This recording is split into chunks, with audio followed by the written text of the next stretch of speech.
네, 코리니 아빠의 투자일기. 오늘은 이더리움과 비트마인 개인 맞춤형 익절 전략이라는 주제를 가지고 한번 말씀드려보도록 하겠습니다. 네, 제 투자일기는 인문학적 추론의 영역이니까 절대 투자의 기준으로 삼지 말아주시고, 그 다음에 제가 뭐 최근에 이렇게 올려드린 뭐 정치적인 그런 견해 때문에 불편해 하시는 분도 계시겠는데, 제가 그 게시판에 댓글로 제 정치적 견해를 담아놨거든요. 그래서 너무 듣기 불편하시다 하시는 분은 그냥 뭐 구독 취소하셔도 저는 개의치 않습니다. 네, 그렇다고 뭐 제가 할 얘기를 못하고 뭐 여러분들 막 눈치 보고 그러진 않을 거예요. 그렇다고 제가 경제 채널인데 너무 이렇게 뭐 정치 채널처럼 정치 비판하고 네, 그러진 않을 겁니다. 다만 요즘에 돌아가는 경제 이 상황이 너무 녹록하지가 않아요. 지금 큰일 났습니다. 정말로. 정말 심각해요. 네. 자, 다시 중심으로 돌아오겠습니다. 자, 코리니 아빠는 여러분의 소중한 댓글을 거의 전부 다 읽어봅니다. 네, 제가 뭐 이거 읽는데 시간 오래 걸리지 않잖아요. 그래서 틈틈이 다 읽어봅니다. 그래서 이제 좀 너무 좀 심하다 싶은 것들은 제가 바로바로 삭제해요. 네, 근데 얼마 전에 이제 이런 댓글을 하셨어요. BMNR 보유를 연말까지 생각하시나요? 아니면 1, 2년까지 생각하시나요? 그랬더니 제가 1, 2년 생각한다 그랬더니 이제 뭐 최소 1년이라뇨. 더 오래 보실 줄 알았는데 이런 말씀하셨어요. 제가 이거에 대한 좀 답을 드리려고 오늘 컨텐츠를 준비를 했습니다. 자, 여러분 이렇게 생각하시겠죠. 야, 그렇게 칭송할 때는 언제고, 이더리움 사라고 그렇게 난린데, 전도 유명한 이더리움 비트마인인데, 뭐 익절 전략을 얘기한다고? 너 배신이야, 배신. 이렇게 생각하실 분이 분명히 계실 것 같아요. 그래서 오늘 컨텐츠를 준비를 한 겁니다. 자, 보세요. 자, 이더리움 역시 이제 개인 중심에서 기관 중심으로 지금 변화하고 있습니다. 예, 그래서 각종 자산운용사들이 지금 다 이더리움을 모으고 있죠. 그리고 매집 회사들이 이더리움 계속 모으고 있고요. 앞으로 이렇게 흘러갈 겁니다.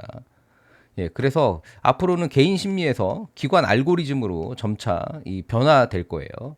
네, 그래서 기관 알고리즘을 이해를 해야 저희가 심리전에서 무너지지 않겠다라는 생각을 했습니다. 그래서 제가 헤지펀드 열전을 산 거고요. 이분들의 어떤 지금까지 역사를 한번 들여다보려고 책을 사서 읽고 있습니다. 아직 다 못 읽었어요. 네, 하지만 뭐 이제 헤지펀드를 처음에 만든 그분에 대해서는 좀 얘기를 할 수 있을 것 같아요.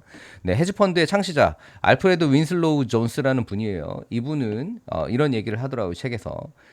펀더멘탈 분석을 무시하고 좀 더 수익성 있다고 믿는 것으로 관점을 돌렸다. 바로 주가가 투자자들의 예측 가능한 심리 패턴에 의해 움직인다는 관점이었다. 돈은 추상적인 개념으로서 일련의 숫자 상징이지만 탐욕과 공포와 질투가 본색을 드러내는 경로이기도 하다. 즉 돈은 대중 심리의 척도이다. 네, 이분은 돈을 어떤 펀더멘탈 중심으로 보지 않고 그냥 대중 심리의 척도로 보셨다고 해요. 굉장히 앞서간 거죠. 엄청나게 앞서간 겁니다. 그러면서 이분도 모든 예측가는 주가 차트의 패턴이 반복되기 때문에 이를 관찰하면 성공할 수 있다는 견해를 공유했다. 차트 분석이죠. 존스는 논문 두 편을 발표했는데 주식시장 예측가들은 예측할 수 있는가라는 제목을 달고는 회의적이다라고 한마디로 대답했다. 한마디로 이분도 차트를 무시했다는 겁니다. 이거는 그냥 과거의 흔적이죠. 그래서 대중심리, 이분들도 결국엔 대중심리를 메인으로 봤구나라는 걸 이해할 수 있었어요. 자, 그러면서 이제 이 헤지펀드 최초의 전략 이분이 만든 건데 레버리지와 공매도의 결합이라는 겁니다. 뭐냐? 자, 첫 번째 상승이 유망한 우량 주식은 레버리지를 동원해서 더 매집을 합니다. 롱 전략이라고 하는데 예를 들어서 지금 그 미국에서 가장 우량한 주식 뭐 애플이나 뭐 아니면 마이크로소프트나 이런 것들이죠. 이런 것들을 내가 돈이 예를 들어서 뭐 1억 있다. 그러면 1억으로 투자하는 건 아닙니다. 일단은 빚을 빌려요. 예, 그래서 레버리지를 동원합니다. 그래서 뭐 1억을 2억으로 만들거나 3억으로 만드는 거죠. 그래서 상승이 유망한 우량 주식의 대부분 한 70%를 투자를 합니다. 자, 그 다음에 상승장에서 상승폭이 떨어지면 하락장에서 더 크게 떨어지는 종목을 사서 공매도를 걸어놓는다. 이게 숏 전략입니다. 한 30%는 어디다 걸어놓냐? 좀 약한 거, 등락폭이 되게 큰 것들 있잖아요. 네, 그런 것들한테 공매도를 걸어놓는다. 숏을 치는 거예요. 그러면 강세장에서는 레버리지를 동원한 주가는 더 크게 상승함으로 수익을 챙기고 상승폭이 적은 종목에 걸어놓은 숏 포지션의 손실은 만회하고도 남는 수익을 챙긴다. 이게 무슨 말인지 좀 이해되세요? 네, 숏을 했기 때문에 여기서 손해가 나잖아요. 손해가 나더라도 얘도 강세장에서는 일단 오르긴 오르는데 엄청나게 많이 오르진 않는다는 거예요. 그래서 완전 청산까지는 안 간답니다. 그래서 여기에서 입은 손실을 이 롱 전략으로 얼마든지 커버가 가능하다는 겁니다. 자, 또 반대로 약세장에서 떨어질 때는 레버리지를 동원하는 우량주도 하락을 하겠죠. 그지만 다른 거에 비해서 하락률이 크지 않죠. 왜? 우량주니까. 그래서 하락폭이 훨씬 더 크게 예상되는 종목에 걸어놓은 숏 포지션. 네, 이거 많이 떨어질 거라고 생각했던 거기에서 숏 포지션의 마진이 크게 상승하여 롱 포지션의 종목 손실을 만회하고도 남는다. 이게 실제로 이제 계산한 거를 뭐 이렇게 표로 만들어 놓은 게 있어요. 숫자로. 그래서 강세장이든 약세장이든 롱과 숏을 동시에 걸어놓는 겁니다. 위아래로 동시에 걸어놓는 거예요. 그래서 결론은 주가가 상승하든 하락하든 리스크를 낮춰도 수익은 증가한다. 이거를 뒤집은 거예요. 예전에는 하이 리스크 하이 리턴이 우리가 알고 있는 상식이잖아요. 근데 이분은 주가가 상승하든 하락하든 그냥 리스크가 없이 그냥 수익은 증가한다는 거예요. 리스크가 없다. 예, 낮추어도. 네, 이런 얘기입니다. 그래서 이게 최초의 이제 헤지펀드 전략이에요. 저 여기서 우리가 기억해야 될 건 뭐냐면 이들은 롱 전략뿐만 아니라 숏 전략을 같이 추구한다는 겁니다. 자, 지난번에 제가 건강한 조정은 왜 필요한가라고 얘기했을 때 이런 얘기 했잖아요. 반드시 이 실현 시가총액과 시가총액의 이 갭을 메우기 위해서 손바뀜이 중요하다고 말씀드렸어요. 이게 조금씩 바뀌면 건강한 조정이겠죠. 근데 헤지펀드들은 이 건강한 조정을 어떻게 할까요? 네, 극대화시키는 겁니다. 자, 그 다음에 뭐 엔비디아도 마찬가지고 비트코인도 마찬가지고 쭉 지금까지 패턴을 보면 그냥 이렇게 1차 직선으로 상승한 그 그래프는 없어요. 다 가다가 떨어졌다가 올라갔다 떨어졌다 또 올라갔다 떨어졌다. 네, 이걸 반복합니다. 그렇기 때문에 조정을 겪지 않고 계속 상승하는 주식과 코인은 없습니다. 자, 그 다음에 제 헤지펀드를 이렇게 보면 얘네들과 기법이 계속 진화를 해왔거든요. 물론 끝까지 다 읽지는 아직 못했습니다. 근데 얘네들은 강세장에서는 레버리지를 극대화해가지고 롱 전략으로 시장의 환희를 만끽합니다. 네, 그래서 사람들이 막 기분 좋아할 때 얘네들은 더 벌었죠. 왜? 빚으로 이제 그걸 극대화했으니까. 그 다음에 약세장에서 그들은 시장의 공포, 사람들이 다 두려워하잖아요. 이때 숏 포지션이나 공매도를 빡 때려버립니다. 그러면 사람들이 다 두려워가지고 이제 팔죠. 야, 이거 가격 떨어진다. 어떡하지? 내가 지금 어렵게 막 1,000만 원 벌어놨는데 이게 500만 원 팍 줄어들어요. 500만 원 줄어드는 순간 대부분의 사람들은 던집니다. 네. 그게 300만 원으로 줄어들잖아요. 그럼 더 던져요. 그다음에 100만 원으로 줄어들잖아요. 그럼 더 던집니다. 네. 그렇게 해서 얘네들은 숏 포지션으로 돈을 버는 거예요. 그다음에 붕괴된 시장에서 돌아와서 헐값이 된 우량 자산을 다시 줍줍합니다. 네. 이게 이들의 전략이에요. 그래서 이 사람들의 심리를 극대화시키는 겁니다. 네. 극대화시켜요. 네. 그래서 더 크게 왔다 갔다 하는 거죠. 그래서 현물 투자자가 대부분인 개미들, 여러분들 뭐 선물 옵션 하시는 분들 제가 별로 없다고 생각이 돼요. 결국에는 우리한테 해답은 익절밖에 없습니다. 네, 우리가 유일한 해칭 수단은 익절밖에 없어요. 예, 여러분. 쇼츠 하시는 분은 뭐 숏 포지션하고 공매도 하시는 분은 뭐 이런 영상 안 보겠죠. 전문가시니까. 자, 그래서 제가 이제 유형을 좀 나눠봤습니다. 먼저 첫 번째 전사형.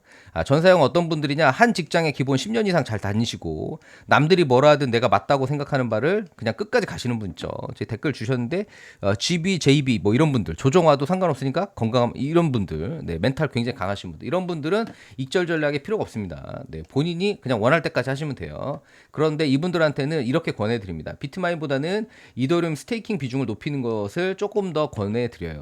왜냐하면 이거 되게 비트마인은 이 진폭이 크잖아요. 그렇기 때문에 아무래도 심리가 조금 영향을 받을 겁니다. 근데 이더리움을 스테이킹하면 그럴 게 별로 없어요. 왜냐하면 이더리움은 지금 업비트 기준으로 언스테이킹 하는데 한 26일 정도가 걸립니다. 그렇기 때문에 이런 장이 좀 그 단기간에 어떤 이런 장이 오더라도 버틸 수가 있는 거죠. 그래서 버티는 동안에 이제 또 이자가 매일 나오거든요. 이게 또 든든한 에너지를 제공을 해줍니다. 네, 그래서 이 전사형 분들은 투자자분들은 이 이더리움 스테이킹 제가 좀 권해드리고요.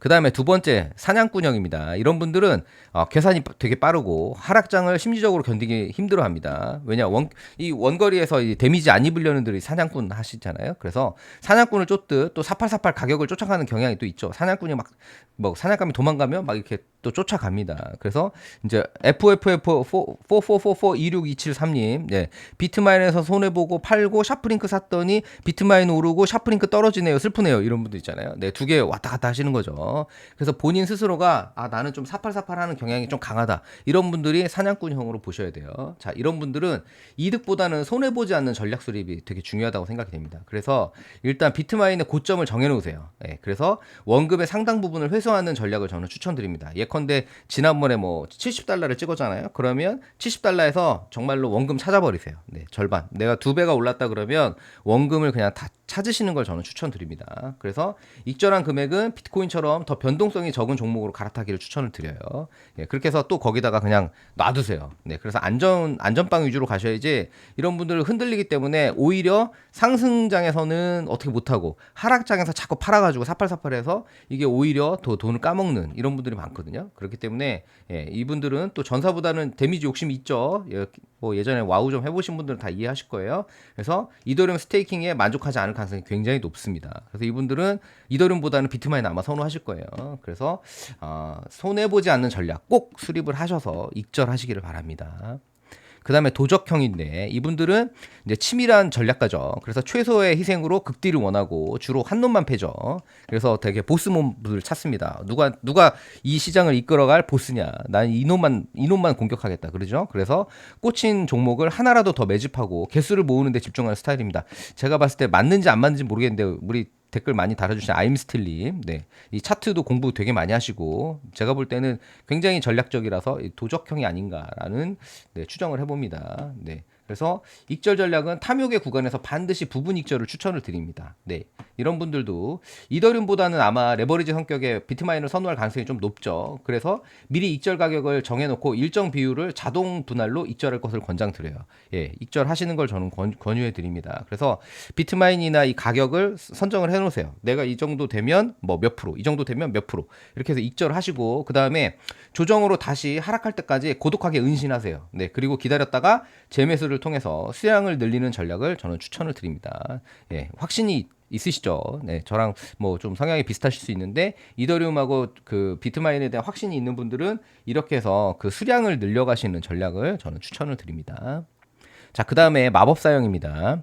리스크를 기꺼이 즐기고 수익을 극대화하는 데 집중하는 스타일이죠. 근데 이제 광역딜을 즐기고 분산 투자를 선호하는 분들입니다. 이런 분들은 이제 포트폴리오를 좀 다양하게 구성을 하죠. 그래서 책 한 권, 커피 한 잔, 야, 아마 이분이 좀 마법사형에 가깝지 않나라는 생각을 하는데, 네, 2.4% 떨어졌을 때 추매를 했고, 그러면서 여러분들 이런 말씀하십니다. 주식 포트폴리오를 리밸런싱 하고 있어요. 네, 이게 이제 좀 광역 투자, 분산 투자, 예, 포트폴리오 하시는 분들 특징이라고 저는 생각을 합니다. 그래서 이분들의 익절 전략은 종목의 어떤 등락보다는 매크로 익절 전략을 좀 추천을 드립니다.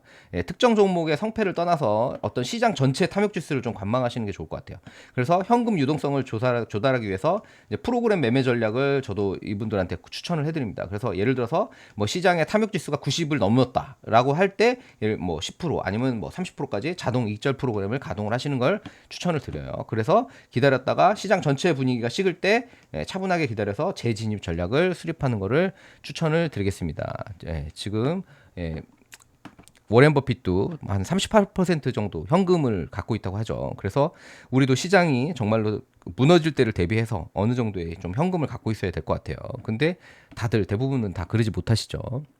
자, 그 다음에 힐러형이 있어요. 힐러형은 뭐냐면 스스로의 결단보다는 타인의 의견을 많이 묻는 스타일입니다. 그래서 하나에 집중하기보다는 뭔가 균형과 안정성을 되게 중시하시죠. 그래서 저한테 자꾸 질문하시는 분들이 대부분 전 그럴 거라고 봐요. 그래서 종목 추천, 네, 주식 추천해줄 종목이 있나요? 뭐 이렇게 가지고 있으면 여러 개 또 가지고 있으세요. 이런 분들은 저는 종목 보다는 어떤 지수 추종 상품이나 ETF를 추천을 드립니다. 예, 남의 의견으로 종목을 결정하잖아요. 그러다 보면 언제 팔아야 될지 결정이 어려워져요. 그래서 시장 분위기에 휩쓸릴 가능성이 매우 높습니다. 야, 이게 좋대 그럼 이거 사고, 야, 이게 나쁘대 그럼 또 팔고, 뭐 이럴 가능성이 되게 높거든요. 그래서 이분들도 그렇게 하다 보면 돈을 까먹을 가능성이 대단히 높습니다. 그래서 이분들은 차라리 직접 투자하지 마시고 뭔가 간접 투자 상품으로 가시는 건 또 어떨지 한번 추천을 드려봅니다. 그 다음에 흑마형입니다. 흑마형은 레버리지와 공매도 전략까지 섞어 쓸 줄 아는 이제 변화무쌍한 헤지펀드 매니저형이라고 생각이 되고 시장의 환희와 공포를 역이용하여 롱숏을 즐기는 고독한 야심가라고 생각을 합니다. 사실은 제가 흑마 유저였습니다. 근데 익절 전략은 다들 알아서 잘 하시길 바라고 딱히 드릴 말씀은 없습니다. 근데 저는 이제 그 아직 숏은 저는 안 하고 있거든요. 네, 숏은 안 하고 있습니다. 그래서 저도 완전한 흑마는 아니고요. 네, 그 비탈릭 부텔린이 네, 흑마였습니다. 네. 뭐 찾아보시면 네, 비탈릭 부텔린이 네, 이 와우 되게 좋아했던 친구입니다. 네, 그래서 요런 얘기를 좀 드리고 싶어요. 네, 존스가 이제 이런 얘기를 했어요. 그 헤지펀드 만드신 분이 금융에 관심 없는 편집정적인 사람들을 굉장히 경멸했다고 합니다. 한 기자한테 돈을 번 후에 다른 무언가를 하기 싫어하는 사람들이 너무 많다. 그들은 계속 돈 버는 일만 한다라고 불평을 했습니다. 자, 제가 왜 흑마가 되지 않았냐? 네, 흑마가 하려다가 이게 작년도 12월 25일, 24일하고 25일에 걸쳐서 크리스마스 시즌이었는데요. 제가 한 밈코인에 꽂혀가지고 이때 한 1,500만 원을 벌었어요. 네, 여기서 사고 저점에 사고 다 팔았죠. 예, 살짝. 예, 요 차액을 먹으려고 이 차액을 먹으려고 네, 정말 제가 크리스마스를 날렸습니다. 예, 이 모습을 보면서 제가 이걸 느꼈어요. 네, 내가 왜 돈을 벌려고 하지?